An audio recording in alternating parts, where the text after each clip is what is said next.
1866 میں اس کی بنیاد پڑی۔ 1857 کے اندر جہاد آزادی ہوا،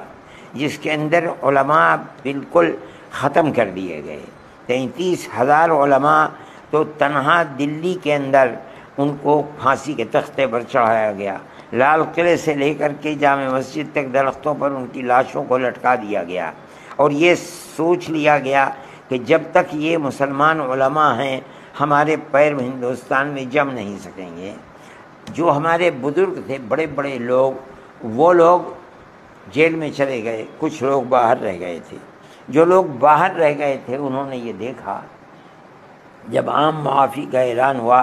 کہ وہ لوگ جو شہید ہو گئے، مر گئے، انہوں نے پھانسی کے تختوں کے اوپر انہیں لٹکا دیا، قتل کر دیا۔ اب ان کی اولاد ہے یتیم، جو سڑکوں کے اوپر بھیک مانگتی پھر رہی ہے، اس لیے کہ وہ کچھ چھوڑ کر کے نہیں گئے،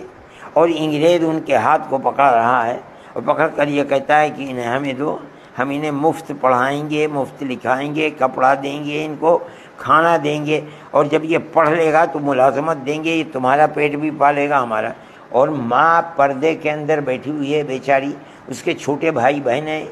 ان کا بھی کوئی سہارا نہیں ہے، وہ اپنے بیٹے کو ان کے حوالے کر دیتے ہیں۔ ان کے لیے یہ چیز ناقابل برداشت تھی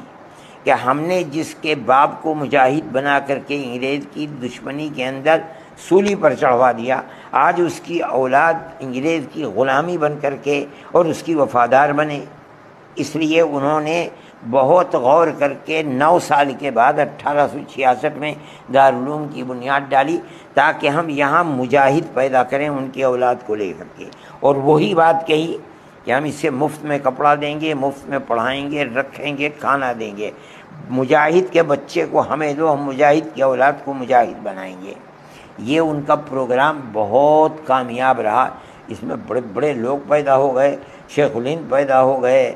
حسین احمد مدنی پیدا ہو گئے، مفتی کفایت اللہ پیدا ہو گئے، وحید احمد پیدا ہو گئے، عزیر گل یہ سب وہ لوگ ہیں جن کو انگریز نے یہاں نہیں مالٹا کی جیل میں لے جا کر کے 4 سال کی جیل میں رکھا ہے، پھر یہاں آئے، یہاں آ کے بھی چین سے نہیں بیٹھے، بلکہ انہوں نے 9 سال ہندوستان کی سابرمتی جیل میں، نینی جیل کے اندر، الہ آباد میں، بریلی کی جیل میں، مراد آباد کی جیل میں، سہارنپور کی جیل میں 9 سال ایک ایک آدمی نے جیل میں گزارے ہیں۔ تو اسلام کی یہ جو